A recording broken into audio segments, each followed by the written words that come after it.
Hey everybody, this is Joed Lopez with penvisio.org.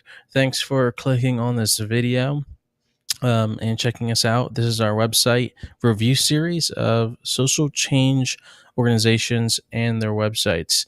And I'm so happy to share with you this today's website review, which is sojo.net.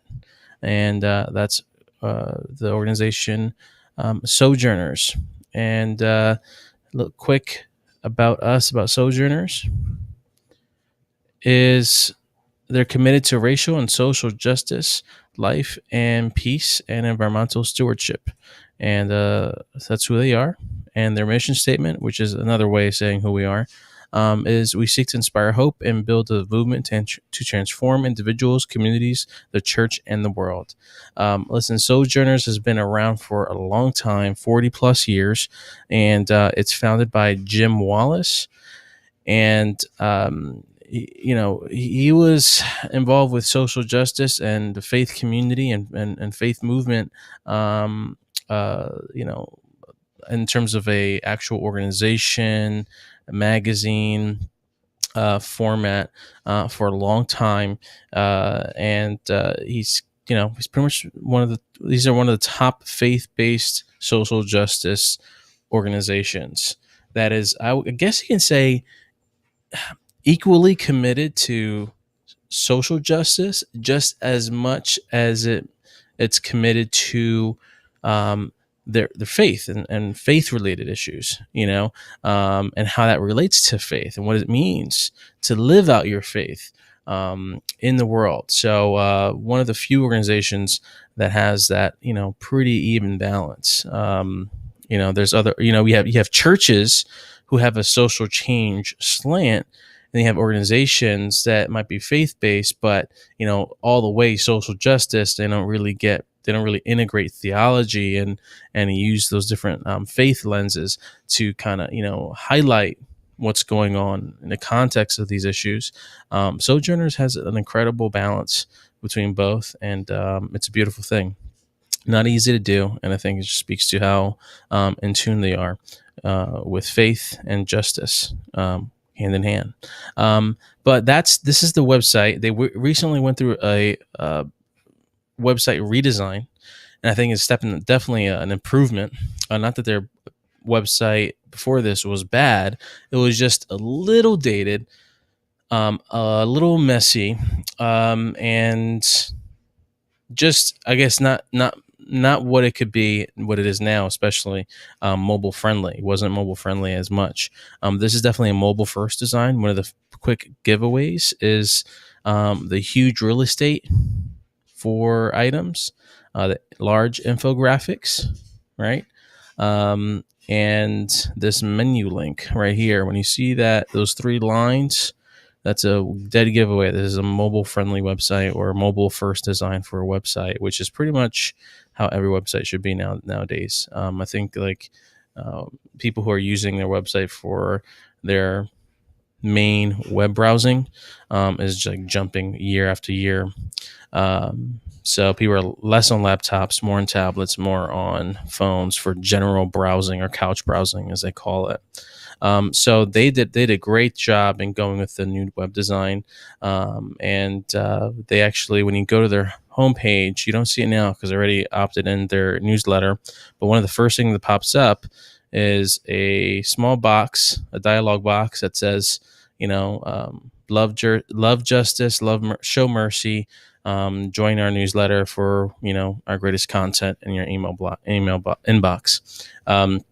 So they have a small pop out that goes with just your email, and you pop it in there. And I subscribed. You should too. And what's so great about the homepage, landing page, is graphics heavy. You see here again, they're just like giving all the image, the real estate here, and the text is secondary, which is again like a smart thing. You scroll down, you have some of the articles. Okay, again another opt-in for your email here, and then donate page right there. And you scroll some more down, and a little more about the Jim's latest post. That's Jim Wallace, the founder. And then some, footers and some links there. And then here's the interesting thing. Here's what I want you to point out. This might be a small minor misstep that's easily fixed, but they have in the bottom the email and zip code. Now, if you remember from their About Us page, look at their vision. Our vision, the future, where you put their faith into action, and that we articulate this vision and convene and mobilize constituencies and build alliances for effective advocacy. Now, you have number one, the pop-up email that comes in when you go to the main page only has your email, nothing else. When you scroll down, you have your email, nothing else. But when you get to the bottom, they ask for the email again, because it seems like they absolutely know the power of email and how important that is. But they have their zip code here.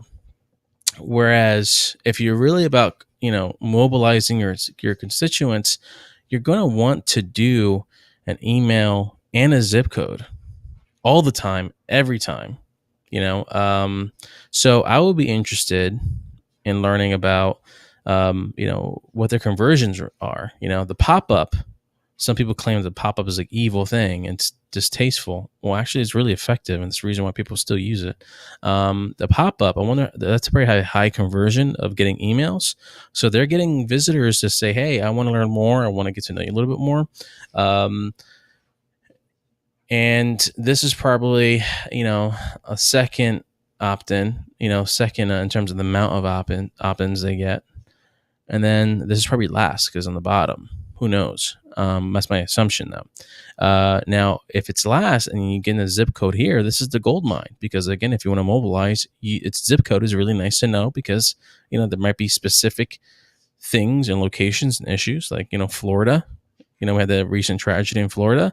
If they had the zip codes of all Florida states, they can have a targeted messaging system to pray, to, go out and support and help with the healing and help with the reaching out of the families and victims and just really, do some really special stuff. Have that be a moment of mourning and mourning with them and also sharing with them how this can really be a time for healing and to move forward and stand for what needs to happen next, whatever that next thing is, so powerful stuff to have that zip code there. They should put it everywhere. Sojourners is well established, well known. So I don't know if they do this on purpose or not, but they don't really feel a need to give you something in exchange for the email. Like Sojourners, straight to your inbox. Our content is that great, and you'll probably pick that up pretty instantly. But in reality, you should never kind of just rely solely on your content for them to subscribe. You actually want to give them something. They we know they go into issues of politics and economics and environmental justice. This is again, I always use the example of myth busting, but it's a really intriguing thing is, top 3 myths about immigration, or what the top 3 things that the Bible says about immigration, to combat, Donald Trump's claims about immigration or whatever it is. I'm not here, to,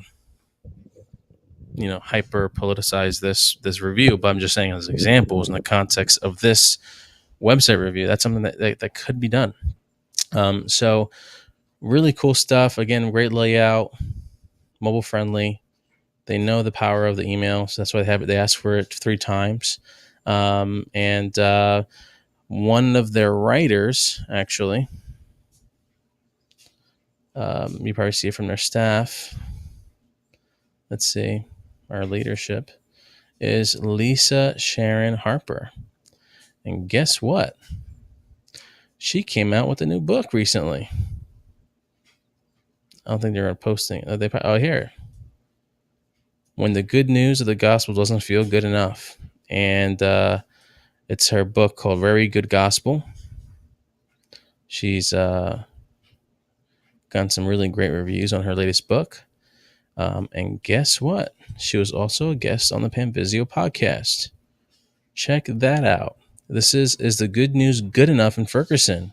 So she recently came back from Ferguson in this episode, with the incident with Michael Brown, and she kind of gets into everything regarding social justice and Christianity and faith and how they go, how they go hand in hand. And it's a really great foundational interview for those who never knew that there was a social justice arm to faith, more specifically to the Christian faith, and very very powerful stuff. So check that out, penvisio.org. Get the full interview. And if you're more of a visual person, we actually have the episode on our YouTube page. Just kind of go to youtube.com and punch in Panvisio, and you should see it there. She actually uses it for her book. Actually, let's do a quick, very good gospel here.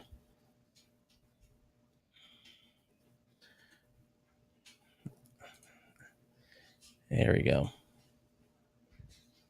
Very good gospel. Oh, looks like they're using Wix. Hey, for the website. Um, Anyways, sorry, I can't help this stuff when it comes to websites and platforms and stuff. Anyways, Lisa Shannon-Hamper, her latest book, The Very Good Gospel, check it out. Really great stuff. She's written for Huffington Post, Washington Post, CNN, been featured many different platforms and channels and stuff like that, and it's awesome. Check it out. Look, and we're featured on her website. Nice. Nice. Look at that. We made it, guys. Anyways, I'm sorry I don't want to ramble on, but I'm just really pumped about the website redesign that Sojourners did, and overall really really solid design and outlook, and what they're doing. No blog link though. Our latest is their blog link. They should just call this the blog. And then join in as their resources page. They converted that, and I get the naming convention for join in versus resources. But I probably wouldn't make that call, but that I still get where they're coming from. Put your faith in action. Look at that. Beautiful, beautiful, beautiful design. Very simple. Color scheme. Great, great, great, great stuff. This is it. Joy Lopez signing off. Check out penvisio.org, subscribe, and we'll get you some episodes about social justice, social change, and how to make that happen, and get great content like this one. See you guys. Have a great one. Bye.